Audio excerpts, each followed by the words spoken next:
Now, Pakistan appears to be in a crisis. A train full of military personnel and their families hijacked on the tracks of a remote area in Balochistan province. The separatist Baloch Liberation Army, known as the BLA, has now issued a 48-hour ultimatum to the Pakistani government. They're demanding for the immediate and unconditional release of Baloch political prisoners. The train carrying about 500 passengers, including military personnel and their families, was en route from Quetta to Peshawar when it was ambushed at the entrance of a tunnel in the remote Bolan district. Now, according to the latest information, more than 200 people are still being held hostage. The Pakistani security forces had managed to separate one portion of the train and then brought it to Quetta. But another portion of the train is still under the control of the heavily armed insurgents.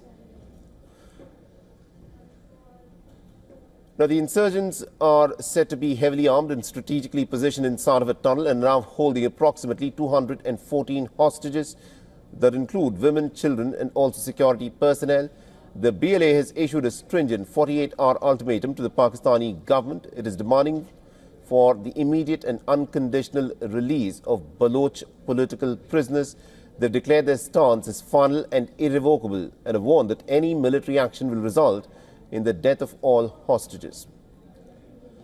Now, a portion of the Jafar Express train has now moved from the tunnel to the Quetta station. The Eyewitness has reported intense gunfire as the assailants targeted the train.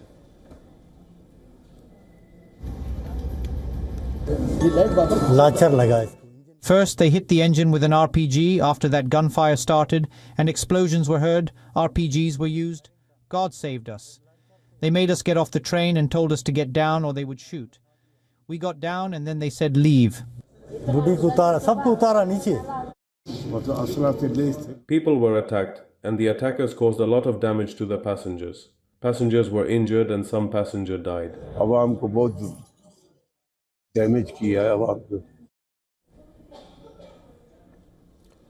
the Pakistani government remains pretty tight-lipped and is revealing very little information. There are several unanswered questions as to how many military personnel are currently being held hostage at the moment, as there are initial reports that as many as about 100 security personnel with their families were present in the train at the time that it was taken hostage.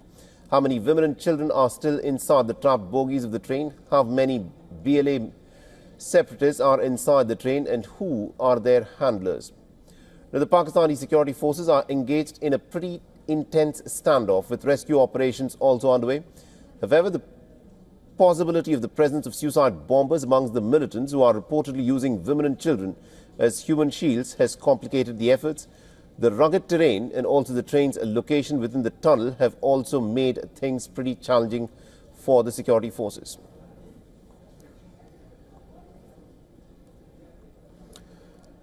All right, now to give us more perspective in terms of what is unfolding at this moment in Pakistan, we're joined by Mr. Mehran Murray, who's a Baloch representative at the United Nations and the EU and is a prominent Baloch human rights activist. He's joining us live from London.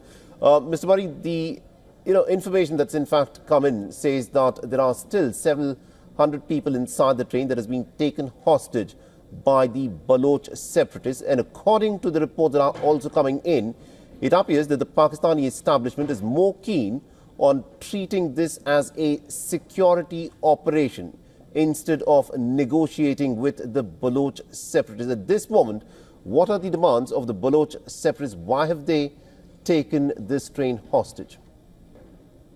Hello. We have to be very careful with how to decipher the information coming in, because a lot of the information that's coming in through the Pakistani military or its spokespeople is disinformation. It's a major embarrassment for the Pakistani military and intelligence agencies, because they've always claimed to be the best in the world. Therefore, they justify eating more than 70% of the national budget, because in order to be the best, they need a lot of resources. Right. They've been proven time and time again that they are not the best. They are probably the most incompetent military and intelligence agency in the world. The reason why they have had the stranglehold on Balochistan is because Balochistan lacks strong friends in the international community and strong backing in the international community. As to the reason why this incident has happened, I think it should be no surprise to anybody with a sane mind and basic knowledge of the world. Balochistan issue has been going on for 75 years, but it has been convenient for the world powers to brush it under the carpet and ignore it because it has not been highlighted to this level. Now the Baloch have taken matters into their own hands out of frustration, out of years and years of pleading and pledging to the world and the Pakistani authorities to come to a resolution for this unjust occupation.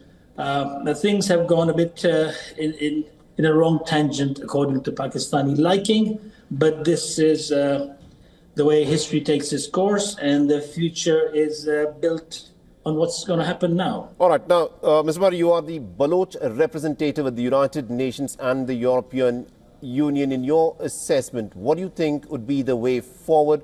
What do you expect the Pakistani establishment to now do? Because the Pakistani establishment is treating this purely as a security operation and, as far as we know, is not willing to negotiate with the people, with the militants who have taken the train hostage. Sure.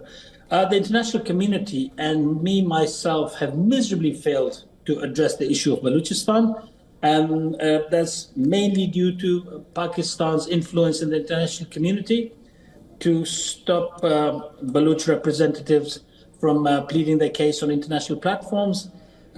This was an eventuality which we all knew was going to come to this. Right.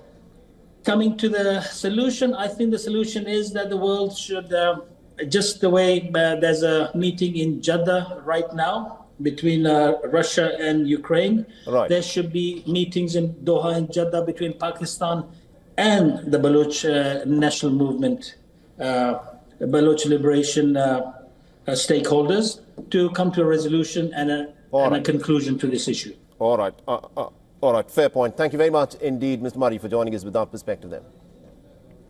For all the latest news, download the WION app and subscribe to our YouTube channel.